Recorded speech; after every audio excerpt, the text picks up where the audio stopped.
Ayan, good morning po. Isa pa akong math major na nag-uniting lang, kapapasa ko lang po. Sabi ko, pag nakapasa ako, mamimigay ako ng reviewer libre. Comment mo lang yung email address mo or comment mo yung Facebook account mo dyan. Sisendan kita ng ginamit ko na reviewer. Bale, kung math major ka kasi, mag-iisip ka kung ano yung mga topic na lumabas sa exam. So, sasabihin ko sa inyo, ituturo ko sa inyo yung mga topic na lumabas para hindi na kayo masyadong mag-review dun sa mga hindi naman dapat reviewin. So, ito ituturo ko sa inyo yung mga halos lumabas ng exam, yung mga topic na halos lumabas ng exam para meron kayong pupunteriyahin pag magre-review. So, bali, ginagawa ko to para makatulong din sa inyo. Sabi ko kasi kay Lord, pag ako nakapasa, mamimigay ako ng libreng reviewer. So, ito, unang-una, ang gamitin nyo kung ikaw ay math major, ang gamitin mong calculator ganito. Maraming tricks tong calculator na to, na itong calculator naman na to ay pwede mong gamitin sa exam. Marami itong shortcut na pwede mong gamitin sa pagsosolve.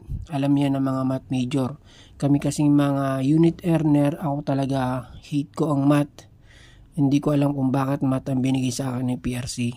Pero ang ginawa ko, unang exam ko, bagsak ako sa math major dahil hindi ko alam kung ano mga re-reviewin ko.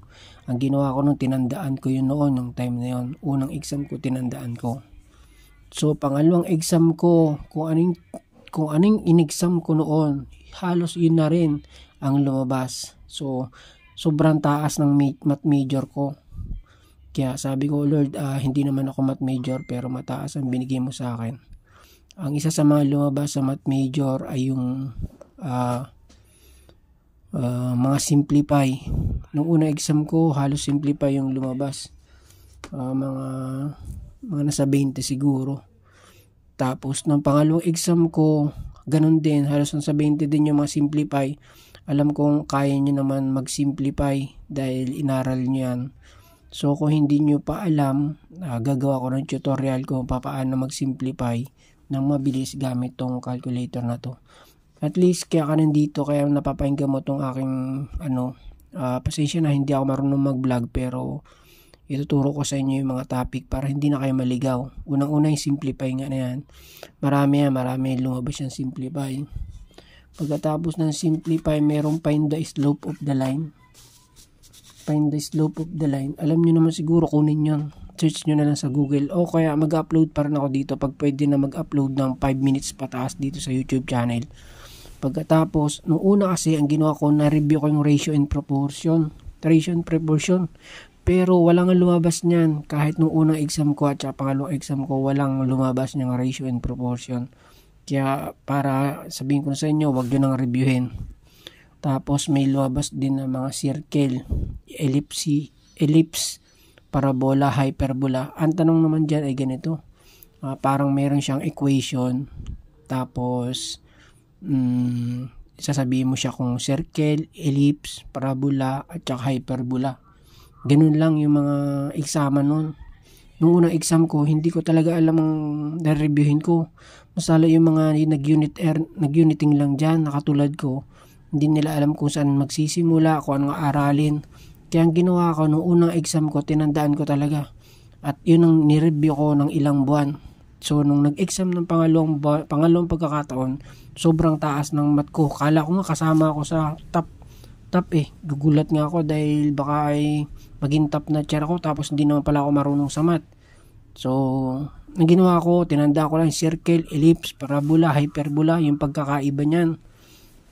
Tinandaan ko yan kung ano yung mga pagkakaiba niyan. Ituturo ko yan sa susunod. Basta maging okay lang tong YouTube channel namin.